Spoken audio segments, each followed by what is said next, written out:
Hello మామాస్! ఎలా ఉన్నారందరూ? మా family అందరికి బోర్ కొడుతుంది అంటే ఏదైనా ప్లాన్ చేద్దామని చెప్పేసి ఆలోచిస్తూ ఉండగా ఫార్మ్ హౌస్‌కి వెళ్దామని చెప్పేసి ఫిక్స్ అయ్యారనమాట. సరే ఏదైతే అదయింది.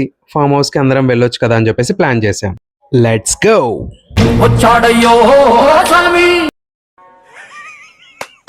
ఈ అమ్మ ఏం ఫీల్ ఉన్నది మామయ్య. ఒకరి తర్వాత ఒకరైతే కిందికి దిగేశారు. సామాన్లన్నీ కార్‌లో సెట్ చేద్దామని 7:00కి వెళ్దామని చెప్పారు.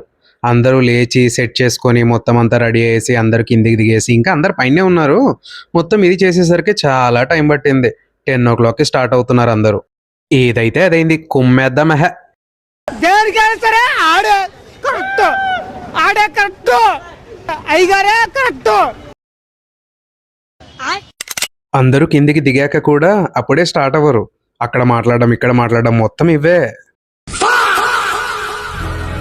ఇలా అందరూ కిందికి దిగాక కూడా ఒక గంట సేపు టైం వేస్ట్ చేసి ఫొటోస్ దిగుదాము, వీడియోస్ తీద్దాము అని చెప్పేసి అక్కడ ఇక్కడ తిరుగుతూ అప్పుడు స్టార్ట్ అయ్యామబ్బా.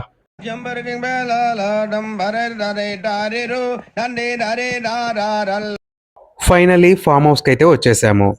మొత్తం లగేజ్ అంతా దింపేసి మొత్తం అంతా చుట్టుపక్కలంతా చూద్దామని చెప్పేసి తిరుగుతున్నాము.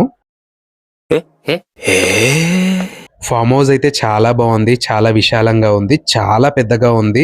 4 రూమ్స్ ఉన్నాయన్నమాట. 4 బెడ్రూమ్స్ ఉన్నాయి పెద్దవి. చాలా అంటే చాలా స్పేషియస్‌గా ఉంది. చుట్టుపక్కల కూడా ఎంత చక్కగా ఉందంటే వాతావరణం. చుట్టుపక్కలంతా కొండలతో, పచ్చని పొలాలతో చాలా బాగుంది. పొద్దున టైంలో అయితే చాలా ప్లెజెంట్‌గా ఉంటుందన్నమాట విశాలంగా. మా ఫ్యామిలీ అంతా పూల్‌లో దిగారంటే పూల్ కనిపించకుండా పోతుందేమో అలా ఉందన్నమాట. ఫోటోలకి తెగ స్టిల్స్ ఇస్తుంది కదా! తనే అన్నమాట నా వైఫ్.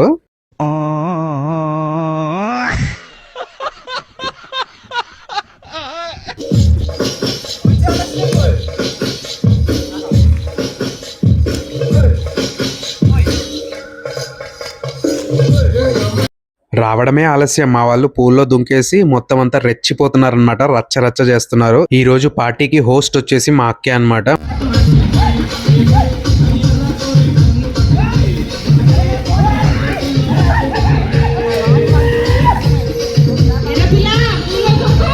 ఫామ్ హౌస్ బుక్ చేసుకున్నందుకు న్యాయం చేసింది మా వాళ్ళే అనమాట. పూల్కి ఎలా న్యాయం చేయాలి, పూల్లో ఎలా ఆడుకోవాలి మా వాళ్ళని చూసా నేర్చుకోవాలి. మామూలుగా ఎంజాయ్ చేయలేదు మా వాళ్ళు. బీభత్సం సృష్టించారు అంతే.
రీజనబుల్ ప్రైస్‌లో మంచి ఫామ్ హౌస్ చూడాలనుకుంటున్నారా? అయితే నాకు డీఎం చేయండి. దీనికి సంబంధించిన డీటెయిల్స్ అన్నీ పంపిస్తాను. ఫ్యామిలీతో మంచిగా ఎంజాయ్ చేయొచ్చు. ఈ ప్లేస్‌లో చాలా సెక్యూర్ అనమాట. ఈవినింగ్ వరకు మా వాళ్ళు పూల్‌లో ఆడుకొని అలసిపోయి నైట్ టైమ్‌లో మంచిగా ప్రొజెక్టర్ పెట్టుకొని మూవీ చూస్తున్నారు. అండ్ ప్రొజెక్టర్ కూడా ఫామ్ హౌస్ వాళ్ళే అరేంజ్ చేశారు. స్టే చేసింది 1 డే అయినా గానీ చాలా అంటే చాలా బాగా ఎంజాయ్ చేసాం ఫ్యామిలీ అంతా. ఈ రోజుతో మా ట్రిప్ అంతా కంప్లీట్ అయిపోయింది. చాలా మెమరీస్ ఉన్నాయి. అండ్ ఎలాగో మళ్ళీ ఇంటికి వెళ్ళిపోవాలి కదా అని చెప్పేసి వెళ్ళిపోతున్నాం. బాయ్.